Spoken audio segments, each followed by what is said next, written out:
Hello po. Mhm. Hello. Ano pong pangalan ninyo?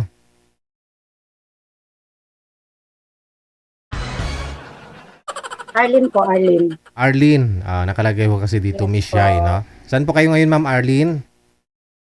Quezon City po. Quezon City. Saan sa Quezon City? Saan po? Ah, Batasan. Batasan. Okay. Yes po. So may Batasan. Maulan po ba dyan? Hindi. Sa ngayon po, hindi na. Hindi na. Oo. So pag maulan, ano pong ginagawa ninyo para malibang ho kayo? Hindi po kayo malungkot? Ito po, daanin sa kain. Kain. Mahirap pala pag maulan palagi, no? Maubos yung bigas nyo sa ragbasan. Ano pong kinakain ninyo pag maulan? Ano po, yung maanghang. Okay. Basta manghang lang, no? Tulad ng? Tulad po Ng mga ano. Lahat ng klaseng maanghang. ano nga po? Ano Para may thrill. ano nga po yung halimbawa na maanghang na kinakain po ninyo? Katulad po ng chicken joy na maanghang, yung at spicy. Okay.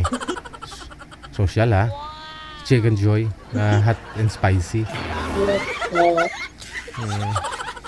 Ano pa? Hello Akala ko po. yung kinakain po ninyo, luya, siling labuyo, ganon. Opo.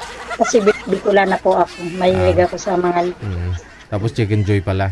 Okay. Wala po kayong asawa ngayon, ma'am? Ay, byuda po ako. Ilang taon na po kayong biyuda? 3. 3 years na. Bakit po namatay si mister niyo po? Ano po may sakit po siya. Sa pag-iisip? Ilan? Nagkasakit siya. Oo. Nagkasakit. Ano pong sakit niya? Ano po? Diabetic. Okay. So ilang taon na po siyang bago nawala? Ilang taon po siya? Ano po? 56. Yung asawa niyo po, nung namatay, ilang taon? 56 po. 56. Ilan po yung anak na iniwan? Yung anak po ninyo ngayon? 3 po. 3. Okay. May mga pamilya na rin po ngayon. Ikaw lang ho mag-isa dyan. Oo po. Meron na po silang mga sa kanya. Sino pong Kanya-kanya. Sino po kasama niyo dyan? Ay, yung bunso ko po. Tsaka yung asawa niya. Ay, hindi po. Wala pa pong asawa. Kala ko may kanya-kanya na. Kailan pa ho siya mag-asawa? Dapat humauna ka, no? Oo. Dapat ako muna. Ano pong hanap mo sa lalaki? Ay, wala naman pong akong matasang hanap sa lalaki.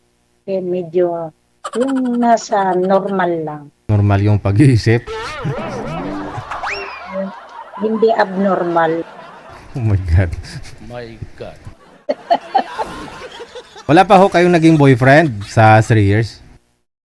Ay, hindi po. Wala po. Wala pa. Opo. Sige. Pero ready na, ma'am, ha? Ready ka na mag-asawa ngayon, ha?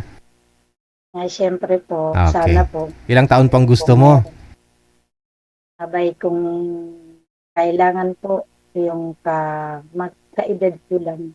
56? Opo. Okay, sige. Ano pong pinagkakabala niyo po ngayon dyan? Sa ngayon po, may jam shop po ako. Sino po yung katuwang mo? Sino yung kasama mo dyan sa junk shop po ninyo? Kapatid ko po. Malaki kitaan dyan, ha? No? Halos times 2 yung kitaan dyan. Oo. So, yun naman po pala, no? Kahit pa paano, may source of income pa rin. No?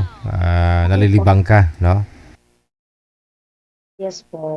Sige, hanap tayo ng maghanap tayo, Sana ma'am, ako, no? DJ, magkaroon ako ng baka sakali ba? Oo naman. Marami ho dyan. Basta, siyempre, basta kaya mo siyang buhayin, ma'am. Marami po talaga dyan. Kasi ako pa pala mabubuhay. Ay, gawin ko na buhat ng bakal talaga kung ako bubuhay sa kanya. Oo, Kung ayaw mo siyang buhayin, edi siya yung magbuhat. Gagawin ko siya trabador. Mm. Mm. Ano pang hanapin niya sa'yo? May source of income ka naman, tulungan ka na lang, di ba? Para Yan po. palago. Oo. Kailangan ko po kasi talaga ng kasama. Oo. Oo. Sana po yung matino Matino ang mukha, no? po. Okay, sige. Standby lang po kayo, ma'am, ha? Ano nga pong pangalan ulit? Yes po. Arlene po. Elaine? Elaine, ma'am? Elaine? Arlene. Arlene, okay, sige. Na, si Madam Arlene mula sa may Batasan Hills. Batasan, na Quezon City. Standby lang po, babalik ko ako mamaya. Abay, kung may junk shop ka ngayon, buhay na buhay ka, no? Bibilin mo ng 10 yung mga ritaso, mga bakal na tagsa 10, bibinta mo 25 pesos per kilo, no?